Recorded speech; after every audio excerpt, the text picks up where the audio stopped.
안녕하세요. EA 미션입니다. 오늘은 12부작으로 구성된 드라마 눈이 부시게를 소개합니다. 이 드라마의 초반부는 타임슬립을 소재로 한 판타지 로맨스 장르인 것 같습니다. 그러나 중반부부터는 가족에 대한 인생 드라마를 그려내고 후반부에선 엄청난 반전과 감동을 주는 정말 좋은 작품입니다. 스포일러는 빼고 드라마 초반 내용은 이렇습니다.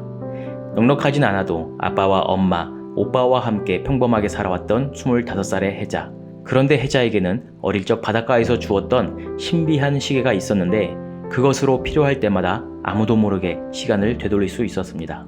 그러던 어느 날 큰 교통사고로 사랑하는 아빠를 잃게 된 혜자와 가족들. 혜자는 어떻게든 아빠의 사고를 막아보려 수없이 시간을 돌려쓰게 됩니다.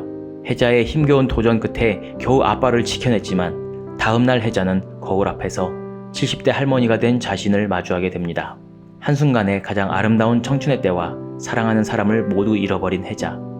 그것은 그저 받아들일 수밖에 없는 현실이죠. 그 삶이 익숙해질 즈음 혜자는 오빠의 인터넷 라이브 방송에 출연합니다. 25살이지만 70대 할머니로 살면서 깨닫게 된 인생의 법칙을 말해주지요. 등가 교환의 법칙이라는 게 있어.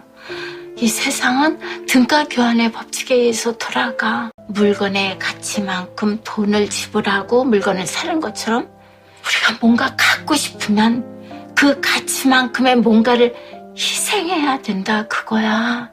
태어나면 누구에게나 기본 옵션으로 주어지는 게 젊음이라 별거 아닌 것 같겠지만은 날 보면 알잖아.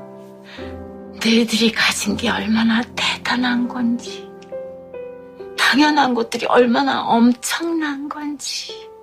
등가 교환 거저 주어주는 건 없어.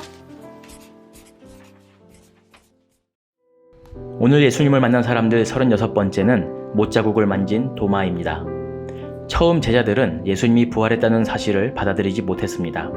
게다가 너무도 송구스러운 마음에 주임을 찾아 나서기보다는 한 은신처에 모여서 문을 굳게 닫고 있었죠. 그러나 주님은 그들 가운데 나타나셔서 샬롬, 너희에게 평강이 있을지어다 라며 먼저 화해의 손을 내미십니다. 그런데 하필 제자 도마는 그때 그 자리에 없었습니다. 모두가 주님의 부활을 기뻐하고 있을 때 혼자서만 마음이 꼬여있는 도마.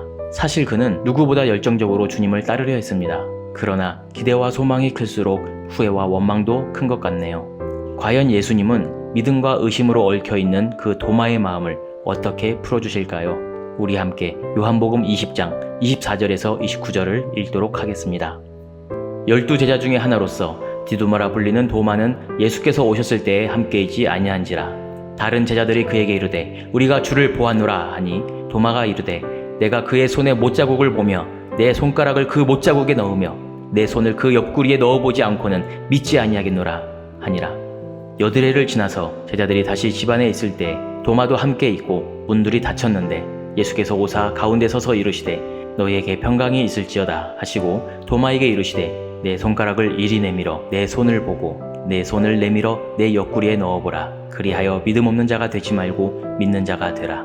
도마가 대답하여 이르되 나의 주님이시요 나의 하나님이시니라. 아멘. 도마를 깨닫게 한 것은 주님의 은혜로운 말씀이나 놀라운 기적이 아니라 자신의 의심 때문에 남겨놓으신 못자국이었습니다. 지금도 그 못자국 난 손으로 인류의 모든 상처를 만지시는 주님. 그 손은 마치 한 장의 영수증처럼 보이네요. 내 모든 죄가 거저 용서받은 것이 아니라 주님이 자기의 피값으로 대신 치르셨다는 증거. 그러므로 주님이 우리를 세상 무엇보다 귀하게 여기시죠. 눈부시게 아름다운 당신의 삶에 주님이 늘 함께할 것입니다.